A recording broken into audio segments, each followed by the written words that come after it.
नमस्कार मित्रांनो, शुभ श्रावणी या मालिकेच्या जबरदस्त ट्विस्टमध्ये तुमचं स्वागत आहे. आत्तापर्यंत आपण असं बघितलं की रुद्र आणि श्रावणीचं लग्न होणार आहे आणि त्यासाठी सगळे विधी चालू असतात. मेहंदीचा कार्यक्रम झालेला असतो, हळदीचा कार्यक्रम झालेला असतो, संगीत झालेलं असतं आणि आता फायनली लग्न असतं. ते रुद्र आणि श्रावणीचं. पण धमाका असा होतो की रुद्र आणि श्रावणीचं न लग्न होता शुभ आणि श्रावणीचं लग्न होतं आणि त्या लग्नाला विश्वंभर साहेब स्वतः कशी मान्यता देतात आणि आनंदाने कशा आपल्या मुलीचं लग्न लावतात हे बघायचंय का? तर बघायला लागणारे व्हिडिओ अगदी शेवटपर्यंत बघा. इंटरेस्टिंग असा होत गेलेला आहे. तर मित्रांनो, व्हिडिओ आवडल्यास लाईक, शेअर, सबस्क्राईब नक्की करायचंय. आतापर्यंत आपण असं बघितलं की विशालने खूप काही माहिती सांगितलेली असते शुभूला. रुद्र कशा प्रकारचा माणूस आहे, त्याची मेंटॅलिटी कशी आहे, किंवा तो एक इन्स्पेक्टर नाहीये किंवा सर्वसामान्य माणूस पण नाहीये. तो एक विचित्र असा राक्षसी वृत्तीचा माणूस आहे की तो कोणाचीही दयामाया करत नाही.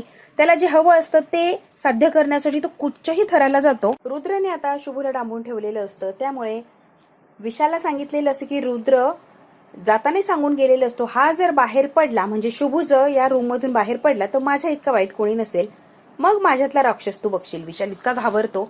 विशाल म्हणतो, हा जो बोललाय तो करणार म्हणजे करणार. मी जर या माणसाला सोडलं तर तो माझे अगदी कुत्र्यासारखे हाल करेल. त्याने स्वतःची बायको सोडली नाही, बायकोला जिवंत गाडलं त्याने, तर मी काय चीज आहे. विशाल म्हणत असतो, हे बघा शुभू, आय एम सॉरी, मी काही केलं तरी सोडू शकत नाहीये, कारण हा माणूस मला जिवंत ठेवणार नाही. याने याची बायको जिवंत मारलेली आहे ठेचून, आणि मी जर याच्या शब्दाच्या पुढे गेलो तो मलाही जिवंत ठेवणार नाही. त्यामुळे प्लीज मला तुम्ही कुठल्याच संकटात अडकवू नका. तो म्हटलाय ना, लक्ष ठेव, मी तुमच्यावर लक्ष ठेवणार, मी काय तुम्हाला कुठे सोडत नसतो. आता शुभूच्या लक्षात येतं की बिचाऱ्याची मजबुरी असते. एक तर जॉबला असतो आणि त्यात इतक्या विचित्र आणि राक्षसी वृत्तीच्या माणसाबरोबर राहायचंय म्हटल्यावर अवघड आहे. त्यामुळे विशालला जास्त काय फोर्स करत नाही शुभू, आणि विशालला म्हणतो, असू द्या, तुमच्या नोकरीचा सवाल आहे, मी काय तुमच्यामध्ये पडत नाही. आणि शुभू चान्सेस बघत असतो. हा विशाल इकडे तिकडे गेला की आपण इथून निसटून जायचं, पण विशाल काय तिथून हलत नसतो, कारण रुद्राचा दरारा तेवढा असतो, भीती तेवढी असते. आता विशाल काहीतरी घ्यायच्या निमित्ताने उठलेला असतो. त्याच्या डोक्यात मागून हा काठी घालतो आणि त्याला खाली पाडतो. विशाल तर जागेवर बेशुद्ध पडलेला असतो. याच गोष्टीचा फायदा आपल्या शुभूने घेतलेला असतो. अगदी हुशारीने तिथून तो निघून जातो. आता रुद्राबद्दलची सगळी माहिती विशालकडनं याने घेतलेली असते. कशा प्रकारचा माणूस आहे, स्वतःच्या बायकोला मारलं, सगळं काही त्याने विशालकडून माहिती घेतलेली असते. त्याच्या डोक्यात काठी मारतो, विशालला खाली पाडतो आणि तिथून एका मिनिटात तो निघून गेलेला असतो. याची जरा सुद्धा कल्पना, जरा सुद्धा भनक जी असते ती अजिबात लागलेली नसते ती रुद्रला, की शुभू माझ्या तावडीतून सुटलाय आणि इथून पळून गेलाय. अगदी सगळे लग्नाचे कार्यक्रम वगैरे सुरू असतात, सगळी तयारी सुरू असते, मस्त एन्जॉय चाललेलं असतं. सगळ्यात महत्वाचं, रुद्रच्या डोक्यात छान आणि व्यवस्थित अशा कल्पना येतात. त्याला माहिती आहे आता लग्न झालं की विश्वंभरची सगळी प्रॉपर्टी माझी आहे. विश्वंभरची प्रॉपर्टी हडपण्यासाठी त्याने नंदा आत्याला हाताशी धरलेलं असतं. अलकनंदा आणि रुद्र मिळून विश्वंभरची सगळी प्रॉपर्टी मिळवणार असतात. विश्वंभरची एकदा प्रॉपर्टी आपल्याकडे आली की मग काय, जसं माझ्या पहिल्या बायकोला पल्लवीला मारून टाकलं तसं श्रावणीला ठेचून मारायचं, आणि इन्स्पेक्टर असल्यामुळे माझ्यावर कोणी संशय घेणार नाही आणि सगळीची सगळी प्रॉपर्टी मला मिळणार. त्यातून अर्धा हिस्सा अलकनंदाचा असतो.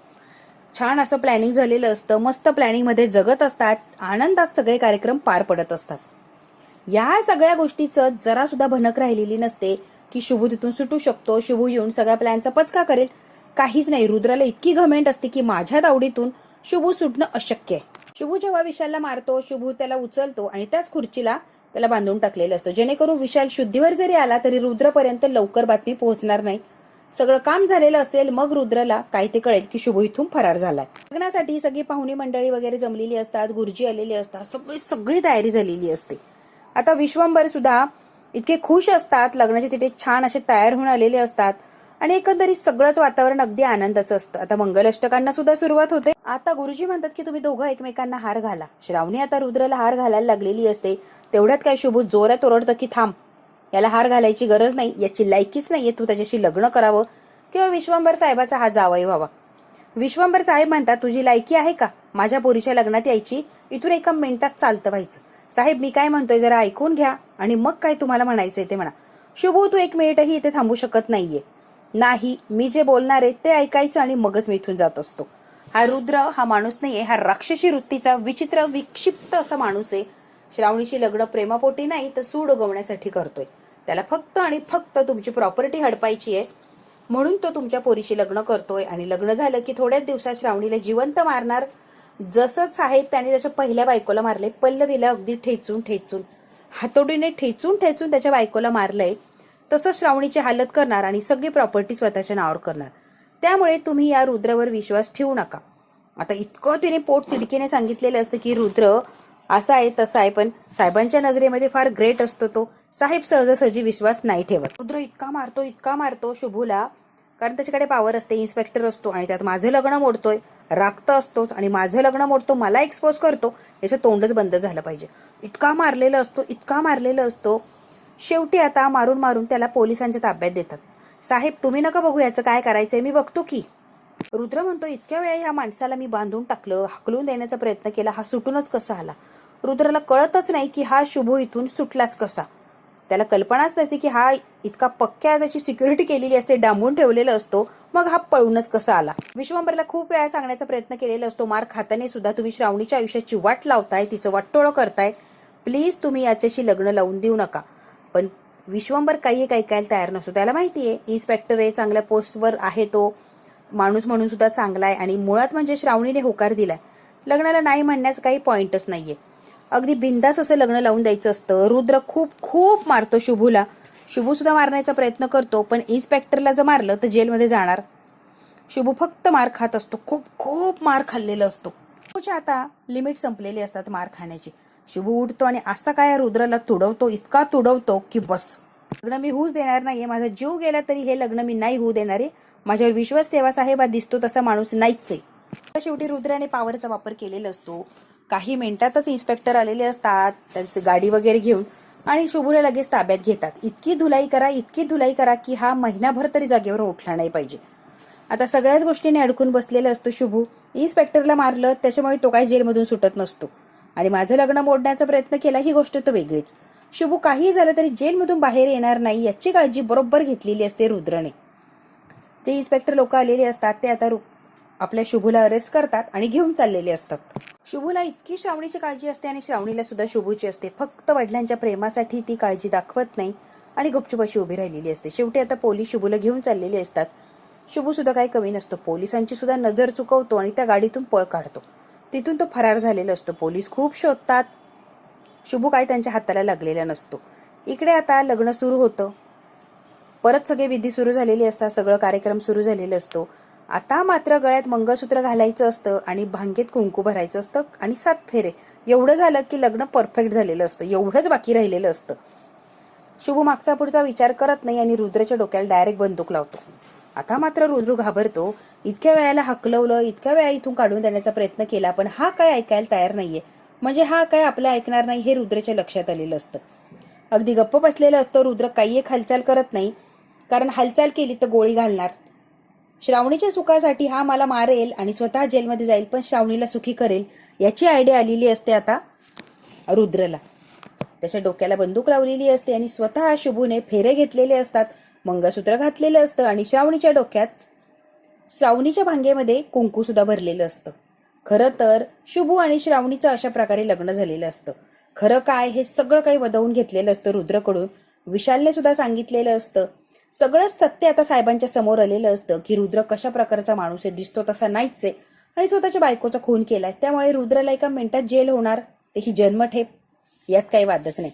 साहेबांच्या समोर सगळं सत्य आलेलं असतं, पुराव्यासकट सगळं दाखवलेलं असतं. आता साहेबांना बोलायला काही चान्सच राहिलेला नसतो. श्रावणीशी लग्न सुद्धा करून बसलेलं असतं शुभू.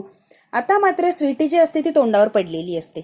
स्वीटी एवढी झटापट करत असते का तर फक्त शुभू माझा आहे आणि मी शुभूशीच लग्न करणार, शुभूशिवाय मी राहूच शकत नाही वगैरे वगैरे स्वप्न रंगवलेले असतात, नाटकंही केलेली असतात, काय काय कारस्थानं सुद्धा असतात. सगळं करून आता काहीच हाताला आलेलं नसतं. शुभू आणि श्रावणी शेवटी लग्नबंधनात अडकलेले असतात आणि साहेबांनी सुद्धा मान्यता दिलेली असते. रुद्र कोण आहे काय आहे हे साहेबांच्या जेव्हा लक्षात येतं तेव्हा शुभूच्या आणि श्रावणीच्या लग्नाला ते विरोध दर्शवत नाही तर आनंद होतो. माझ्या श्रावणीचं वाटोळ झालं असतं, आयुष्यभरासाठी ते पस्तावा करायला लागलं असता. शेवटी शुभूने येऊन सगळंच सावरलं आणि तिच्या आयुष्याचं वाटोळ होण्यापासून वाचवलं. साहेब फार म्हणजे फार खुश झालेले असतात. जावई त्यांना चांगला मिळालेला असतो तो म्हणजे आपला शुभू. तिचा अलकनंदाचा तळपायाच्या अख्त मस्तकात गेलेली असते आणि पोपट झालेलं असतो. एवढे सगळे प्रयत्न करून एवढ्या सगळ्यांना हाताशी धरून हातात काहीच आलेलं नसतं. ना श्रावणीचं वाटोळं झालेलं असतं, ना विश्वंभरचा पैसा हातात आलेला असतो, ना स्वीटीकडे शुभू गेलेलं असतो. काहीही झालेलं नसतं. त्यांनी वाईटपणाने सगळं करायला घेतलेलं असतं आणि त्यांचं वाईटच झालेलं असतं. श्रावणी आणि शुभू मनापासून प्रेम करत असतात एकमेकांवर. फक्त साहेबांना बरं वाटावं. माझ्या बाबाच्या सुखासाठी ती रुद्रशी लग्न करायला लागलेली असते. सगळं सगळं काही आता साहेबांना कळालेलं असतं. साहेब फार कौतुकाने अभिमानाने बघत असतात शुभूकडे की शुभू, तू माझ्या श्रावणीचं आयुष्य वाचवलं, वाटोळ होण्यापासून तू थांबवलं. खरंच खरंच खूप कौतुक आहे तुझं शुभू. साहेब रागवलेले नसतात, चिडलेले नसतात, तर शुभूचं कौतुक करत असतात. स्वीटीच्या डोळ्यातून मात्र आता अश्रू धावतात. इतके धावत असतात अश्रू की बापरे. दुसऱ्याला रडवलेलं असतं, आता स्वीटीवर रडायची वेळ आलेली असते, तेही आयुष्यभरासाठी. तिने चॅलेंजेस केलेलं असतं की शुभूला तुझ्याशी लग्न करणार कोणत्याही परिस्थितीत. आता तिच्या हातात काहीच राहिलेलं नसतं. शुभू तिच्या हातून गेलेला असतो. शुभूने लग्न केलं म्हटल्यावर काही चान्सच नाही. श्रावणी आणि शुभू सुखाने संसार करणार यात काही आपल्याला शंकाच नाहीये. अखेर शुभू आणि श्रावणीचं लग्न झालेलं असतं आणि स्वीटी तोंडावर पडलेली असते. शेवटी सत्याचाच विजय झालेला असतो. शुभूने एवढं लढून एवढा त्रास घेऊन सत्याला जिंकवलेलं असतं, श्रावणीला मिळवलेलं असतं आणि योग्य तो न्याय मिळवून दिलेला असतो. मित्रांनो, हा भाग तर इथेच संपतोय. व्हिडिओ आवडल्यास लाईक, शेअर, सबस्क्राईब नक्की करा. धन्यवाद मित्रांनो.